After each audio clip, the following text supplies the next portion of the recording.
ہمیں دین پر عمل کرتے ہوئے کیا مشکل پیش آئی۔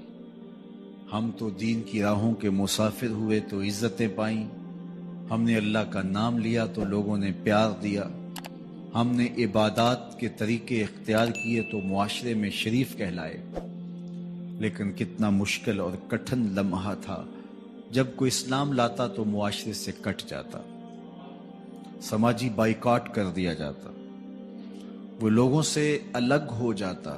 میرے اور آپ کے آقا و مولا حضور نبی رحمت صلی اللہ علیہ وآلہ وسلم قریش کے عالی نسب خاندان سے تعلق رکھتے ہیں، صادق بھی کہلاتے ہیں، امین بھی کہلاتے ہیں، لوگوں کی امانتیں بھی حضور کے گھر میں پڑی ہیں، اپنے فیصلوں میں حضور کو حاکم بھی مانتے ہیں۔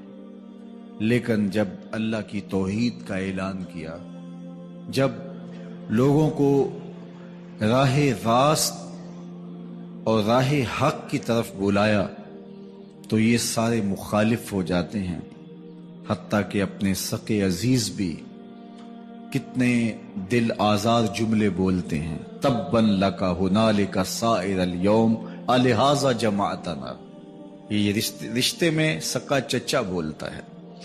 اللہ اکبر، مشکلیں سہی، تکلیفیں سہی، سماجی مقاطعہ ہوا، سوشل بائیکاٹ ہوا۔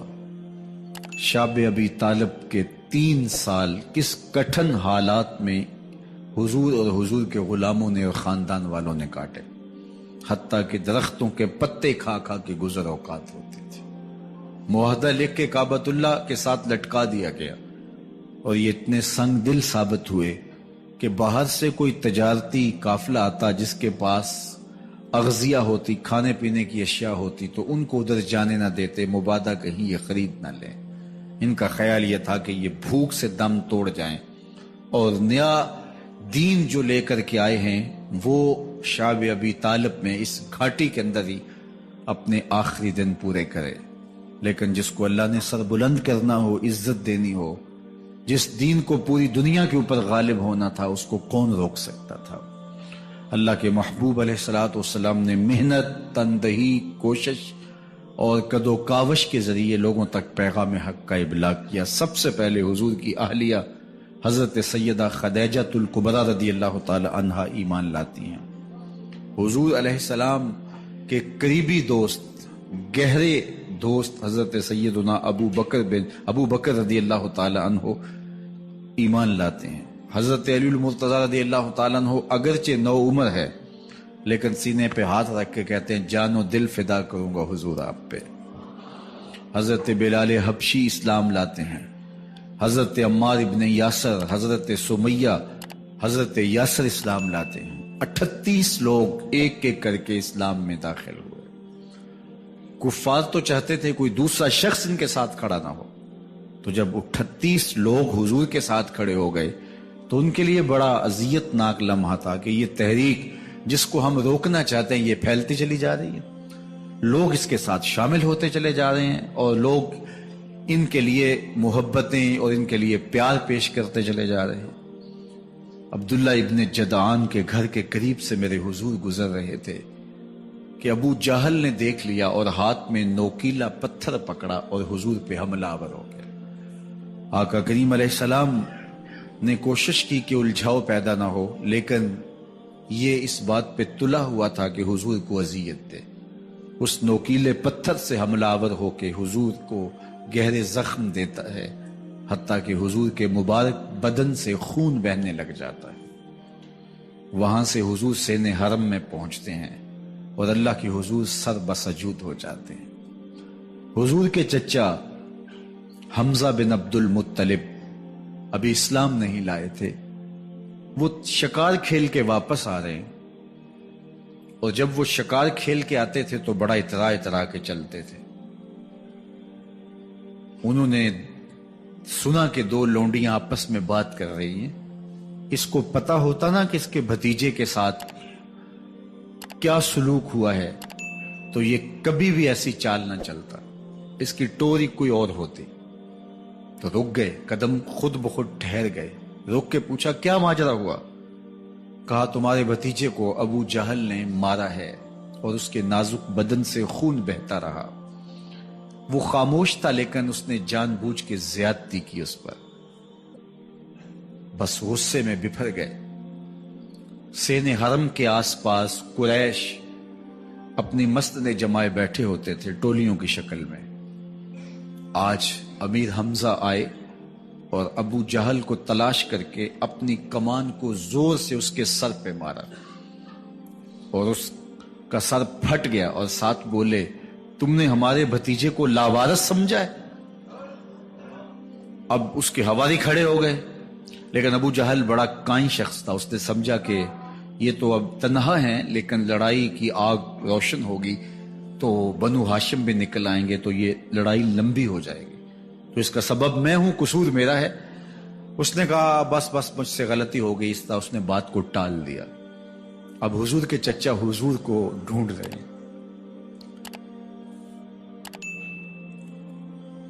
سین حرم میں حضور علیہ السلام اللہ کے حضور سر بسجود ہیں۔ یہ پاس جا کے کھڑے ہو گئے اور کہا یا ابن اخی، اے میرے بھائی کے بیٹے، اے میرے بھتیجے، لیکن حضور سر نہیں اٹھایا۔ اللہ کے حضور اپنے دکھڑے بیان کر رہے ہیں۔ اسی کسے دے کچھ نہیں لگ دے تے نہ کوئی ساڈا دردی۔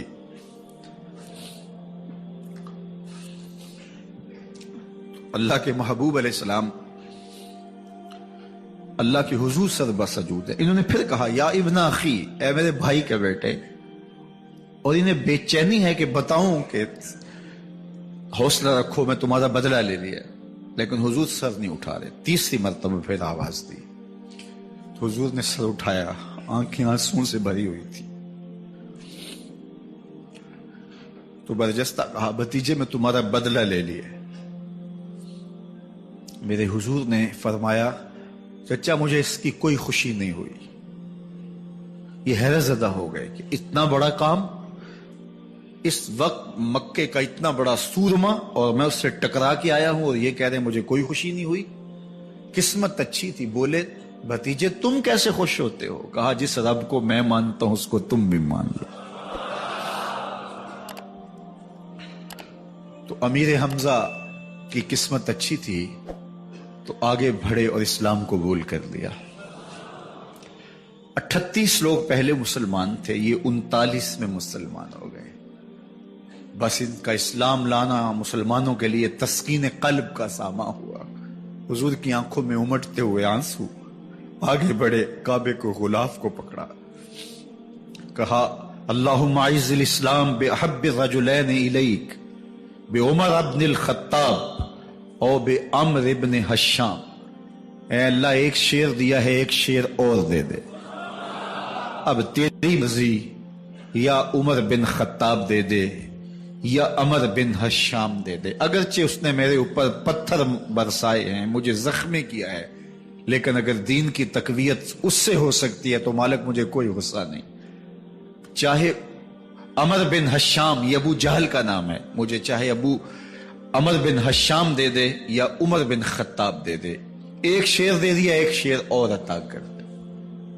حضور کعبہ کے غلاف سے لپٹ کے اللہ کے حضور دعائیں مانگ رہے ہیں۔ 39 لوگ اسلام لا چکے ہیں، 40ویں کا انتظار ہے۔ اللہ کے محبوب علیہ السلام کی دعائیں ہیں، حضور کی التجائیں ہیں۔ ادھر یہ خبر پورے مکے میں پھیل جاتی ہے کہ حمزہ بھی ایمان لے آئے۔ کفار پر سراسیمگی سی کیفیت پیدا ہو جاتی ہے کہ ہم تو سمجھتے تھے کہ یہ 2-4 لوگ ہیں، 10, 15, 20 لوگ جمع ہو جائیں گے، اور اس طرح کے لوگ بھی اگر ان کے ساتھ شامل ہو گئے تو ان کا راستہ نہیں روکا جا سکے گا۔ وہ سر جوڑ کے سوچنے لگے، ابو جہل کو کوسنے دینے لگے، اس نے کیوں یہ ظلم کیا کہ اس کا نتیجہ یہ پھر ہمیں بھگتنا پڑ رہا ہے، اس کے لیے کوئی تدبیر کرنی چاہیے، اس کے لیے کوئی حکمت سوچنی چاہیے۔ 26 سال کا نوجوان ہے، خطاب کا بیٹا ہے، نام عمر ہے، اپنے گھر کے اندر پیچ و تاب کھا رہا ہے کہ اگر یوں ہی اسلام پھیلتا رہا تو ہمارے بتوں کے خلاف اٹھنے والا یہ نظم اتنا پھیل جائے گا کہ روکنا مشکل ہو جائے گا، آباء و اجداد کی کہانیاں ختم ہو جائیں گی، یہ ایک نیا دین ایسے پنپتا رہا تو پھر اس کو روکا نہیں جا سکے گا. کون روکے؟ دل میں خیال آیا اس کا ایک ہی حل ہے کہ بانی اسلام کی زندگی کا چراغ گل کر دیا جائے. لیکن یہ اتنا بڑا کام کون کرے؟ سوچا خود کروں گا. اٹھتی جوانی اور یہ پہلوانی کا زمانہ تھا عمر بن خطاب کا. اعضاء میں توانائی، طبیعت میں جوش، تلوار حمائل کی. دوپہر کے وقت خیال آیا تو کڑکتی دوپہر میں چل پڑے. سنسان گلیاں ہیں، سخت گرمی ہے، لوگ دیواروں سے لگ کے چلتے ہیں اگر کوئی کسی کو کسی مجبوری کے تحت کہیں جانا بھی پڑے. لیکن یہ مست ہاتھی کی طرح اپنے ارادے کو عملی جامہ پہنانے کے لیے گھر سے نکل پڑتے ہیں اور اس انداز سے تلوار حمائل کیے ہوئے آگے بڑھ رہے ہیں. نعیم بن عبداللہ آگے سے آ رہے تھے. آنکھوں میں اترا ہوا نشہ دیکھا، کہانی سمجھ گئے. یہ بھی مسلمان ہو گئے تھے لیکن ابھی ایمان ظاہر نہیں کیا. کہا عمر کدھر کے ارادے ہیں؟ کہا بانی اسلام کا چراغ بجھانے جا رہا ہوں. یہ روز روز کی کہانی ختم کرنے جا رہا ہوں. آج حمزہ ایمان لائے ہیں، کل کوئی اور آ جائے گا، پھر اس تحریک کو روکنا مشکل ہو جائے گا. نعیم بن عبداللہ مسکرا کے بولے گھر کی خبر لی ہے؟ کہا کیا ہوا میرے گھر کو؟ کہا تمہاری بہن فاطمہ بھی اس محمد کی غلام بن گئی ہے، تمہارا بہنوئی سعید بن زید بھی اس کا نوکر بن گیا ہے. بس بپھر گئے. وہ جو غصہ تھا وہ ادھر منتقل ہو گیا، بہن کے گھر کا رخ کیا. جب دروازے پہ پہنچے تو اندر سے قرآن پڑھنے کی آواز آ رہی ہے. جو کہا گیا تھا، جو سنا تھا، اس کا یقین پیدا ہو گیا. زور زور سے دروازے کو کھٹکھٹانے لگے. بہن نے دیکھا کہ بھائی ہے. جو قرآن پڑھ رہا تھا اس کو چھپا دیا اور خود دروازہ کھولا. بس پیٹنا شروع کر دیا، مار مار کے سر پھوڑ دیا. خون بہ رہا ہے. جب سر پھٹ گیا تو فاطمہ بنت خطاب بولی عمر تم خطاب کے بیٹے ہو، میں بھی خطاب کی بیٹی ہوں. سن لو محمد کا دامن نہیں چھوڑو، جو کرنا ہے کرو. جب یہ تیور دیکھے تو عمر کی حیرت انتہا کو چھو گئی. یہ کون سی قوت ہے جس نے ایک عورت کے اندر یہ جذبے رکھ دیے؟ کہا اچھا بتاؤ تم کیا پڑھ رہے تھے؟ کہا تم ناپاک ہو، تمہیں نہیں دوں گی. کہا کیسے دو گی؟ کہا پہلے غسل کرو. عمر غسل کر رہا ہے. سودا لینے کے لیے بازار گئے، ہاتھ اس کے بکے جس کے خریدار گئے.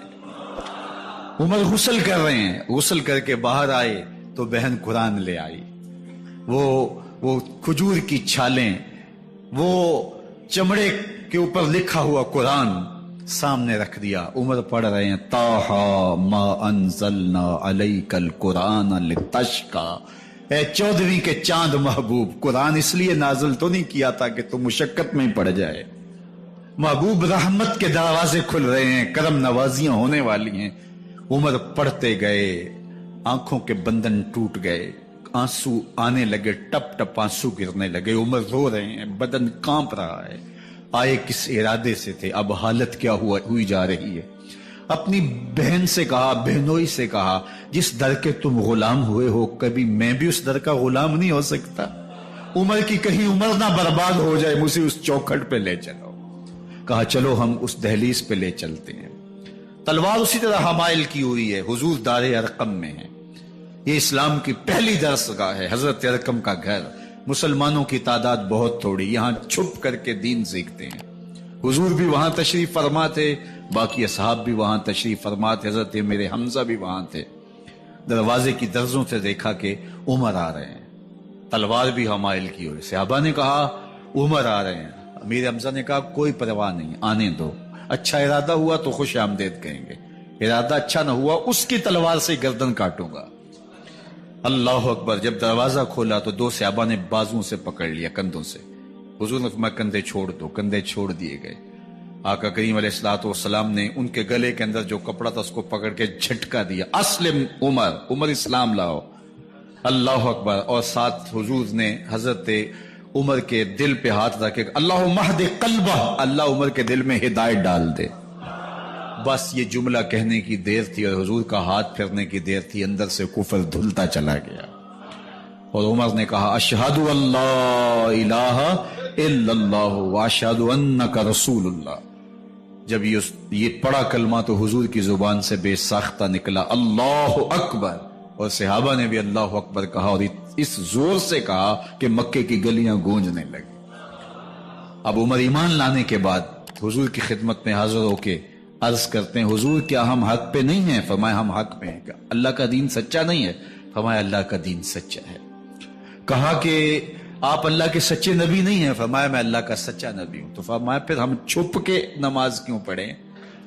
کہا کہ عمر تم جانتے ہو حکمت ہے، اتنے جو ہے وہ ہماری تعداد نہیں، اور کفار کا جور و ظلم اور ستم۔ عرض کی حضور ہم کعبۃ اللہ میں جا کے نماز پڑھیں گے۔ مسلمانوں کی دو صفیں بن گئی، ایک صف کی قیادت امیر حمزہ کر رہے ہیں، ایک صف کی قیادت حضرت فاروق اعظم کر رہے ہیں، درمیان میں حضور چل رہے ہیں، اور روایات میں آتا ہے حضرت عمر چلتے جاتے ہیں اور ساتھ لا الہ الا اللہ پڑھتے چلے جا رہے ہیں۔ اور پھر جا کے وہاں پہنچے تو وہاں جو صنادید قریش تھے ان پر سختہ طاری ہو گیا۔ حضرت عمر رضی اللہ تعالیٰ عنہ جب ایمان لائے تو آپ نے ایک ایک کافر کے گھر کے دروازے پہ کھڑے ہو کے کہا، جب کوئی بھی شخص مسلمان ہوتا تو کفار اس کو مارتے، زود و کوب کرتے، ظلم کرتے، ستم کرتے، گھسیٹتے بازاروں میں، لیکن حضرت عمر ایمان لائے تو ایک ایک شخص کے دروازے پر کھڑے ہو کر کے کہا کہ تم کمزوروں کو مارتے تھے، میں تمہیں بتانے آیا ہوں میں محمد عربی کا نوکر بن گیا ہوں۔ بلکہ آپ نے اعلان کیا جس نے اپنی بیوی کو بیوہ اور بچوں کو یتیم کروانا ہو اور اپنے ماں باپ کی کمر کو جھکانا ہو وہ عمر کے مقابلے میں آئے۔ اللہ اکبر۔ زنیرہ نامی ایک خاتون تھی، بہت کمزور، راوی کہتا ہے کہ اس کی ہڈیوں میں گودا نہیں تھا، عشق رسول تھا، اور اس کا ظالم آقا اس کو مارتا ہے، اور جب مار مار کے تھک جاتا ہے ادھر سے عمر آ رہے ہیں، یہ اسلام لانے کے پہلے کی کہانی ہے، تو ادھر سے عمر آ رہے ہیں تو اس نے کہا عمر تم جوان آدمی ہو تو یہ چھوڑتی نہیں ہے اپنے نبی کا نام، ذرا تم آؤ۔ تو عمر کوڑا پکڑ لیتے اسے مارتے ہیں، مارتے مارتے تھک جاتے ہیں تو پانی پینے لگتے ہیں، تو کہتے ہیں مجھے تیرے پہ ترس نہیں آیا لیکن میں ذرا پانی پینے لگا ہوں، اور پھر گلے کے اندر کپ ڈال کر کے کوڑا اور اس کی رسی کو بل دیتے ہیں اور اس کی آنکھیں باہر نکل آتی ہیں، اور کہتے ہیں بلا اپنے نبی کو جو تیری آنکھوں کی بینائی واپس کرے۔ اللہ اکبر۔ تو اس نے آسمان کی طرف منہ کر کے کہا مالک میں کبھی بھی آنکھوں کی بینائی نہ مانگتی، لیکن اب تیرے نبی کی عزت کا سوال ہے۔ آنکھوں کی بینائی واپس ہو جاتی ہے۔ زنیرہ کو بڑا مارا۔ آج عمر گلیوں میں آنکھوں میں آنسو ہیں اور عجیب دلے بےتاب ہے، اور کہتا ہے آؤ بھئی میں حضور کا غلام بن گیا ہوں، تمہیں بتانے آیا ہوں۔ زنیرہ نے موڑ کاٹا تو آگے عمر یہ آواز دے رہے تھے۔ زنیرہ ایک کونے پہ کھڑے ہو کے زو کے کہتی ہے عمر تم تو بڑے اس دن جوش و غضب میں تھے اور تم مارتے ہوئے تھکتے نہیں تھے۔ تو عمر نے کہا زنیرہ اس دن میں نے دیکھا نہیں تھا، اب میں محمد عربی کو دیکھ آیا ہوں۔ جنہ ویکھیا نہیں ہو کرن گلاں، جنہ ویکھیا نہیں ہو کرن گلاں، جنہ ویکھیا ہو تے بول دے نہیں، جڑے محرم راز حقیقت دے اور راز حقیقت کھول دے نہیں۔ تو حضرت عمر رضی اللہ تعالیٰ عنہ ایمان لائے۔ حضرت عبداللہ ابن مسعود رضی اللہ تعالیٰ عنہ فرماتے ہیں کہ حضرت عمر کا ایمان لانا مسلمانوں کے لیے عزت کا سبب تھا، ان کا ہجرت کرنا مسلمانوں کی نصرت تھی، اور ان کی خلافت مسلمانوں کے لیے رحمت تھی۔ حضرت عمر رضی اللہ تعالی عنہ وہ ہیں کہ میرے حضور نے فرمایا لوگوں جب نیک لوگوں کا ذکر کرو تو میرے عمر کا تذکرہ ضرور کیا کرو۔ میرا عمر وہ ہے کہ جب وہ ایک جگہ ایک سمت سے آ رہا ہو، ایک گلی اور بازار سے آ رہا ہو تو شیطان بھی آ رہا ہو، عمر کو دیکھ کے راستہ تبدیل کر لیتا ہے۔ حضرت عمر رضی اللہ تعالی عنہ کی طبیعت کے اندر جو جاہ و جلال تھا، طبیعت کے اندر جو سختی تھی، وہ اسلام کے اندر آ کر بھی قائم رہی، اور آپ نے وہی سختی، وہی جاہ و جلال جو پہلے مسلمانوں کے خلاف تھا، اب کفار کے خلاف، منافقین کے خلاف حضرت عمر کی طبیعت کے اندر وہ جوش و خروش بدستور موجود رہا، لیکن جس دن آپ خلیفہ بنے تو اس دن آپ نے ممبر پہ چڑھ کے جو خطبہ دیا اس میں کہا، لوگوں میں سخت اس لیے تھا کہ رسول اللہ نرم تھے، پھر میں سخت اس لیے تھا کہ حضرت ابوبکر صدیق نرم تھے، اب میں تخت خلافت پہ بیٹھا ہوں، اب میری سختی جو ہے وہ نرمی میں تبدیل ہو گئی، صرف فاسقوں فاجروں اور باغیوں کے لیے میں سخت ہوں، باقی تمہارے لیے نرم ہوں۔ سب سے کم جو تنخواہ بیت المال سے اگر کسی وجود نے لی ہے تو وہ حضرت عمر رضی اللہ تعالیٰ عنہ نے لی، صرف 2 جوڑے لیتے تھے سال میں، اور راوی کہتا ہے کہ میں نے دیکھا ہے کہ اس میں بھی 17 پیوند لگے ہوتے تھے۔ حضرت عمر رضی اللہ تعالیٰ عنہ کا طرز زندگی، آپ کا انداز معاشرت اور آپ کا انداز خلافت، ہر لمحہ آپ کی زندگی کا اٹھا کے دیکھیے کتنی مرتبہ قرآن حضرت عمر کی رائے کے مطابق نازل ہوا ہے۔ اللہ تعالیٰ جل شانہ نے ان کو صاحب الہام بنایا تھا۔ ہر امت میں کوئی صاحب الہام ہوتا ہے، حضور کی امت کا صاحب الہام حضرت عمر رضی اللہ تعالیٰ عنہ، اور آقا کریم نے انہیں اپنا وزیر قرار دیا، فرمایا میرے 2 وزیر آسمانوں میں ہیں، 2 وزیر زمینوں میں ہیں، آسمانوں کے وزیر ابو جو ہے وہ جبرائیل اور میکائیل ہیں، اور زمین کے وزیر ابو بکر اور عمر ہیں رضی اللہ تعالی عنہما۔ تو اللہ تعالیٰ جل شانہ نے حضرت سیدنا صدیق اکبر کے بعد حضرت سیدنا عمر بن خطاب رضی اللہ تعالیٰ عنہ سے جو کام لیا، مختصر دور خلافت کے اندر 10 سال 6 ماہ 4 دن آپ نے خلافت فرمائی ہے، لیکن کہاں سے چلے اور یہاں مکران تک، بلوچستان کا حصہ ہے، یہاں تک آپ کے سلطنت کی حدود وسیع ہوئی، ادھر آرمینیا تک جا پہنچے، حمص فتح کیا، قادسیہ، یرموک، آپ ذرا دیکھیے کہ کہاں تک آپ کی فوجوں کے گھوڑے دوڑتے رہے، اور اللہ تعالیٰ جل شانہ نے ان کو جو توانائی، عدل و انصاف کی قوت عطا فرمائی۔ اللہ اکبر، جب زمین پہ عدل کیا ہو تو زمین بھی حکم مانتی ہے، اور حضرت عمر وہ تھے جن کا حکم ہوائیں بھی مانتی تھی، زمین بھی مانتی تھی، جن کا حکم جو ہے وہ آگ بھی تسلیم کرتی تھی اور دریا بھی ان کا حکم مانا کرتے تھے۔ مصر کے اندر رسم بد جاری تھی، یہ رسم بد جاری تھی کہ سال کے بعد 1-2 شیزہ کو زیورات پہنا کے اچھے لباس میں ملبوس کر کے دریا کی بھیڑ چڑھایا جاتا، اس کی قربانی دی جاتی، اس کا خون بہتا تو دریا چلتا۔ جب اسلام مسلمانوں نے مصر فتح کیا تو گورنر نے لکھا کہ اسلام تو اس طرح کی رسوم کی اجازت نہیں دیتا، لیکن خشک سالی ہے، لوگوں کی فصلیں ویران پڑی ہے، تو حضرت کیا کیا جائے؟ تو حضرت عمر رضی اللہ تعالیٰ عنہ کو جب قاصد آ کے پیغام دیتا ہے تو کاغذ کے ٹکڑے پہ لکھتے ہیں بسم اللہ الرحمن الرحیم، مصر کے نیل کی جانب عمر کا خط، لکھتے ہیں اے نیل اگر تو اللہ کے حکم سے چلا کرتا ہے تو چل، ورنہ ہمیں تیرے چلنے کی کوئی حاجت نہیں ہے۔ اور قاصد کو کہا یہ خط لے جاؤ اور جا کے دریائے نیل میں پھینک دو۔ قاصد جا کے خط دریائے نیل میں پھینک دیتا ہے، پانی آتا ہے، ایسا دریائے نیل چلا 14 صدیاں ہوئی ہیں آج تک کبھی بند ہی نہیں ہوا۔ دریا حکم مانتے ہیں، آگ نکلتی ہے، لوگ حضرت عمر رضی اللہ تعالی عنہ کے پاس آئے، حضرت لاوا پھوٹا ہے، آگ نکل رہی ہے اور مدینے کی طرف بڑھ رہی ہے، اب کیا کیا جائے؟ فائر بریگیڈ تو زمانے میں تھی نہیں۔ عمر نے اپنی قمیض اتاری، جس قمیض پہ 17 پیوند لگے ہوئے تھے چمڑے کے، کہا یہ قمیض لے جاؤ، جدھر آگ بڑھ رہی ہے آگے ڈھالنا، آگ پیچھے بھاگ جائے گی۔ زلزلہ آتا ہے تو زمین پہ دہرا مارتے ہیں، زمین رک جا، کیا عمر نے تیری چھاتی پہ عدل نہیں کیا ہے؟ تو یہ عمر ہیں رضی اللہ تعالی عنہ کہ جن کے انصاف کی وجہ سے، جن کے عدل کی وجہ سے اللہ تعالیٰ کی رحمات اور اس کی برکات کا نزول ہوتا تھا، اور اللہ تعالیٰ نے مسلمانوں کو وہ آبرومند حکومت دی۔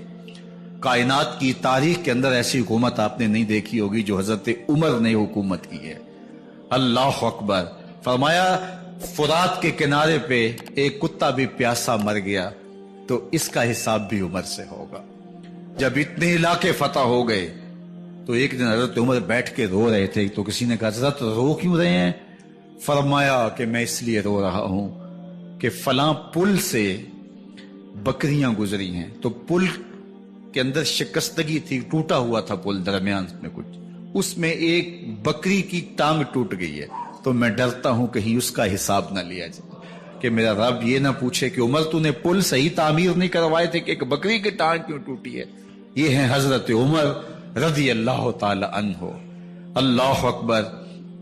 حضرت سیدنا عمر رضی اللہ تعالیٰ عنہ کی پوری زندگی آپ دیکھ لیجئے، آپ دن کو گھر میں بیٹھتے ہیں، دربار خلافت میں بیٹھتے ہیں، اور آپ کا دربار خلافت کیا ہے؟ کوئی عالی نصب محل نہیں ہے، مسجد نبوی کا صحن ہے، وہاں بیٹھ کے فیصلے ہو رہے ہیں۔ باہر سے سفیر آتا ہے اور آ کے پوچھتا ہے کہ میں امیر المومنین کے، مسلمانوں کے حکمران کے دارالامارہ میں محل میں جانا ہے، تو وہ مسکرا کے کہتے ہیں ہمارے امیر کا تو کوئی محل نہیں ہے۔ کہا کہاں ہے تمہارا امیر؟ کہا مسجد نبوی میں ہوگا یا بیت المال کے اونٹوں کی دیکھ بھالی کر رہا ہوگا، ان کی دیکھ بھال میں لگا ہوگا۔ وہ جب گئے تو مسجد میں نہیں ہے، اللہ اکبر، وہاں گئے تو وہاں بھی نہیں ہے۔ پھر کیا دیکھتے ہیں کہ عمر رضی اللہ تعالی عنہ جنت البقیع کے پاس ایک درخت کے نیچے اینٹ کا سرانہ رکھ کے سوئے ہوئے، تو اس نے کہا عمر تو نے عدل کیا ہے، تجھے کچی اینٹ پہ بھی نیند آ گئی، ہمارے حکمرانوں نے انصاف نہیں کیا، اور وہ بند اور محفوظ کمروں کے اندر بھی سکون اور چین کی نیند نہیں سو سکتے۔ حضرت سیدنا عمر رضی اللہ تعالیٰ عنہ نے اس طرح ان امور سلطنت نبھائے۔ آپ دن کو لوگوں کی دیکھ بھالی کرتے، لوگوں کی ضروریات سنتے سمجھتے، اور جب رات پڑتی لوگ سو جاتے، عمر مدینے کی گلیوں میں پہرا دیتے۔ کائنات نے کوئی ایسا بھی حکمران دیکھا ہوگا؟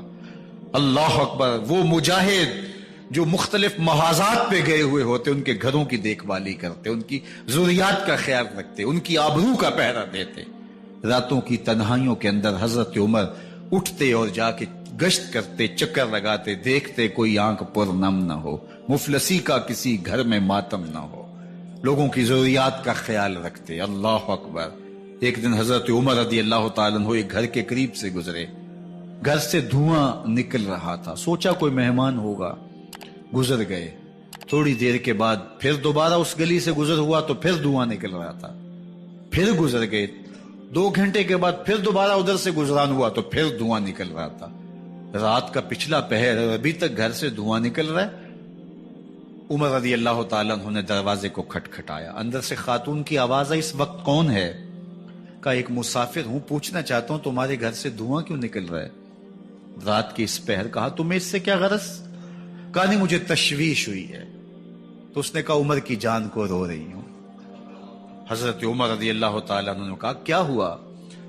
کہا کہ کھانے کے لیے گھر کچھ نہیں ہے، بچے ضد کر رہے ہیں، ہنڈیا کے اندر پتھر ڈال کر کے میں نیچے سے آگ دیے جا رہی ہوں، بچوں کہتے ہیں تھوڑی دیر ہے تھوڑی دیر ہے، کہ بچے تھک کے سو جائیں گے انتظار کر کر کے، تو کچھ ہو تو پکے، اور بچے ہیں بھوک سے، شدت بھوک کی وجہ سے سو بھی نہیں رہے، اور میں یہاں بیٹھے عمر کی جان رو رہی۔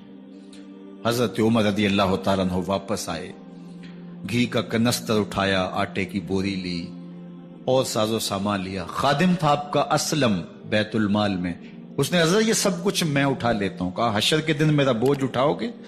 کہا نہیں وہ تو آپ کو اٹھانا ہوگا۔ کہا عمر کو آج خود ہی اٹھانے تو، اور اٹھا کے ان کے گھر آئے، اور گھر آ کے ان کو سب کچھ دیا۔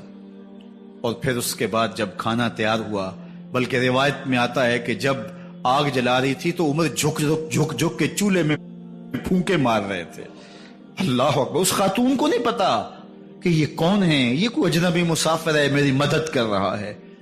پھر بچے جو ہے وہ جب کھانا کھا کے خوش ہوئے تو حضرت عمر رضی اللہ تعالیٰ عنہ نے دل میں سوچا اور کہا عمر جس طرح تو نے بچوں کو رلایا ہے آج ان بچوں کو ہنساؤ بھی۔ تو بچے بیٹھے ہیں تو عمر کبھی ادھر جاتے ہیں کبھی ادھر جاتے ہیں، جس طرح بچوں کو کھلانے کے لیے جو ہے وہ گھٹنوں کے بل اور ہاتھوں کے بل لوگ چلتے ہیں، حضرت عمر یوں چلتے ہیں اور وہ بچے مسکراتے ہیں۔ جب بچے ہنسنے لگے، کھانا کھا چکے، عمر اس خاتون سے مخاطب ہو کے کہتے ہیں بہن دیکھ عمر کی بڑی مجبوریاں ہیں، فسطاط، یرموک، کہاں کہاں آرمینیا، کہاں کہاں سرحدوں پہ محاذ پہ لوگ موجود ہیں، ان کی دیکھ بھال کرنی، امور خلافت، کیا کیا معاملے ہیں، تنہا اکیلے بیچارے کی جان ہے، وہ نہیں خیال کر سکا، چل تو اسے معاف کر دے۔ وہ بہن کہتی ہے تو اتنی ہمدردی کیوں کرتے عمر کی؟ نہیں، میں عمر کو معاف نہیں کروں، کل قیامت کے دن میں اللہ کے حضور عمر کا گریبان پکڑوں گی۔ تو دوسرے علاقے فتح کرتا تھا، میری خبر ہی نہیں تھی۔ اللہ اکبر! جب یہ بات کی تو عمر چیخیں مار کے رونے لگے اور ہاتھ جوڑ کے کہنے لگے، بہن یہ تمہارے سامنے ہی تو عمر کھڑا ہے، یہ حضرت عمر تھے رضی اللہ تعالیٰ عنہ، اور اللہ کے محبوب علیہ الصلوۃ والسلام کہ خلیفہ راشد، دوسرے خلیفہ، 10 سال 6 ماہ اور 4 دن آپ نے خلافت کی۔ اور تاریخ کہتی ہے اگر عمر رضی اللہ تعالیٰ عنہ کو 10 سال اور مل جاتے، یا مغربی مفکرین کہتے ہیں کہ اگر کائنات کو ایک عمر اور مل جاتا، پوری دنیا پہ مسلمانوں کی حکومت ہو، کہیں کفر باقی نہ بچتا۔ لیکن بد باطن لولو فیروز نامی ایک مجوسی غلام نے نماز فجر پڑھتے ہوئے حضرت عمر بن خطاب رضی اللہ تعالیٰ عنہ پہ حملہ کیا، زہر میں بجھا ہوا خنجر آپ کے جسم میں سرایت کر دیا۔ آپ وہاں سے اٹھا کے گھر لائے گئے اور 4 دن تک مسلسل آپ اس اذیت اور تکلیف میں رہے۔ جب آخری وقت آیا تو اپنے بیٹے کو بلایا، کہا بیٹا میں نے ام المومنین سیدہ عائشہ رضی اللہ تعالیٰ عنہ سے پوچھا ہوا ہے کہ میرے مرنے کے بعد حضور علیہ السلام کی قربت میں مجھے جگہ دے دی جائے۔ ہو سکتا ہے میں امیر المومنین مسلمانوں کا خلیفہ ہوں تو اس وجہ سے انہوں نے اجازت دے دی ہو، جب میں فوت ہو جاؤں تو ظاہر خلیفہ نہیں رہوں گا، تو پھر جا کے ان کو دوبارہ کہنا کہ میرے باپ کا پیغام ہے، اگر وہ اجازت دیں تو مجھے حضور کی قربت میں دفن کر دینا، اور اگر وہ اجازت نہ دیں تو پھر جنت البقیع میں مجھے دفن کر دینا۔ جب حضرت سیدنا عمر بن خطاب رضی اللہ تعالیٰ عنہ کا انتقال ہو گیا تو آپ کے صاحبزادے ابن عمر حضرت عائشہ رضی اللہ تعالیٰ عنہا کے پاس گئے، کہا کہ میرے باپ کا سلام ہے آپ کے نام، انہوں نے آپ کو زندگی میں کہا تھا کہ حجرہ انور میں سیدنا صدیق اکبر کے ساتھ 2 گز جگہ مجھے بھی نصیب ہو جائے، تو آپ نے اجازت دے دی تھی۔ تو میرے والد گرامی نے فوت ہوتے ہوئے کہا کہ دوبارہ ام المومنین کے پاس جانا اور دوبارہ پوچھنا۔ اس وقت تو میں امیر المومنین تھا، ہو سکتا ہے وعدہ کر لیا ہو، لیکن اب اگر آپ اجازت دیں تو یہاں ہم قبر ان کے لیے کھود لیں، ورنہ ہم جنت البقیع میں دفن کر دیں۔ تو ام المومنین سیدہ عائشہ رضی اللہ تعالیٰ عنہ رو پڑی اور فرمایا یہ جگہ میں نے اپنے لیے رکھی تھی، لیکن عمر نے اسلام کے لیے خدمت اتنی کی ہے کہ میں نے خود ترجیح دی ہے، اس لیے میں اجازت دیتی ہوں کہ یہاں عمر کو دفن کیا جائے۔ اللہ اکبر! اور پھر وہاں حضرت عمر رضی اللہ تعالی عنہ کو دفن کیا گیا۔ یہ قبر میرے حضور کی ہے، 7 حضرت صدیق اکبر ہیں، 7 حضرت عمر فاروق رضی اللہ تعالی عنہ ہیں۔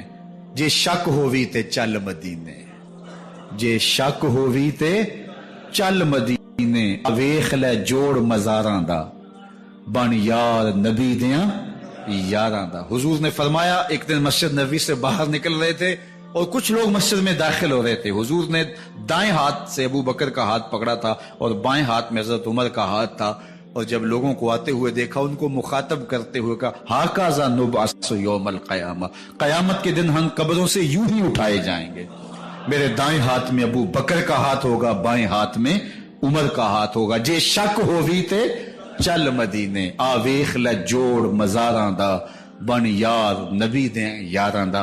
تو میرے حضور نے فرمایا جب اچھے لوگوں کا ذکر کرو تو میرے عمر کا ذکر بھی ضرور کیا کرو۔ تو حضرت عمر رضی اللہ تعالی عنہ اللہ کے محبوب کے محبوب ہیں، باقی صحابی مرید ہیں، حضرت عمر میرے حضور کی مراد ہیں، اللہ سے مانگ کر کے لیا ہے، اللہ عمر بن خطاب عطا کرتے، اور پھر اللہ نے عمر کی صورت میں اسلام کو وہ عظیم تحفہ دیا جس سے اسلام کی عزت بڑھی اور شان و شوکت میں اضافہ ہوا، اور اسلام کے جھنڈے 4 داغ عالم کے اندر لگ گئے۔ اللہ مجھے آپ کو حضرت عمر کے نقوش پاک کی برکتیں عطا فرمائے۔